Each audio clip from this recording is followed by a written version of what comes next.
وحديث الساعة المناعة. السلام عليكم ورحمة الله وبركاته. دكتور محمد صلاح شبيب، المصححاتي وحديث الساعة المناعة. مناعة الأطفال وخصوصا في دخول فترة الشتاء من الحاجات المهمة جدا اللي احنا بنقول إن المناعة بتبدأ من تغذية الأم، بتبدأ من إن الطفل يتولد ولادة طبيعية، من الطفل يرضع رضاعة طبيعية، من الطفل ياخد تطعيماته، وإن الطفل ياكل أكل صحي متوازن، إن الطفل يمارس الرياضة، ما ياخدش مواد حافظة كتير، ينام بدري. كل دي حاجات مهمة جدا للمناعة.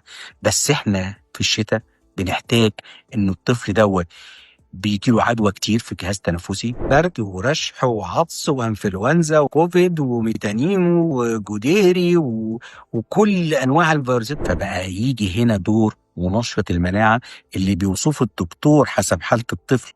ولما نتكلم عن نوعية معينة جديدة في مصر بنسميها البوست بايوتيك. بوست بايوتيك يعني البروبايوتيك والجهاز الهضمي ومناعة الجهاز الهضمي والبكتيريا النافعة في الجهاز الهضمي وتوازن البكتيريا النافعة في الجهاز الهضمي مع البيتا جلوكان تخلي مناعة الجسم واقفة زي الأسد، بتقاوم، بتقلل الأدوار الفيروسية، بتقلل حدتها، بتقلل عدد مراتها. لما كمان يكون معاها الزنك بينشط مناعة الجهاز التنفسي والجهاز الهضمي.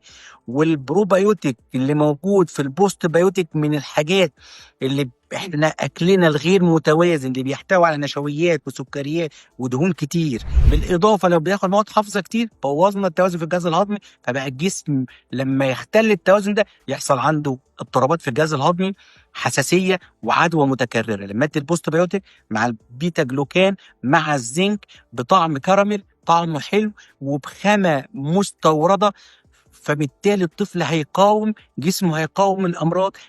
هيبقى الدور اللي بدل ما بيجي له كل اسبوعين ثلاثه يجي له كل شهرين ثلاثه، بدل ما الدور يجي جامد يجي اقل حده واعراض. لازم تسال الدكتور بتاعك عن الدواء دوت عشان ناخده 3 شهور يقلل ادوار البرد والعدوى الجهاز التنفسي بشكل كبير جدا، مع كمان بيقلل اضطرابات الجهاز الهضمي. اسأل دكتورك عن الدواء البوست بايوتيك.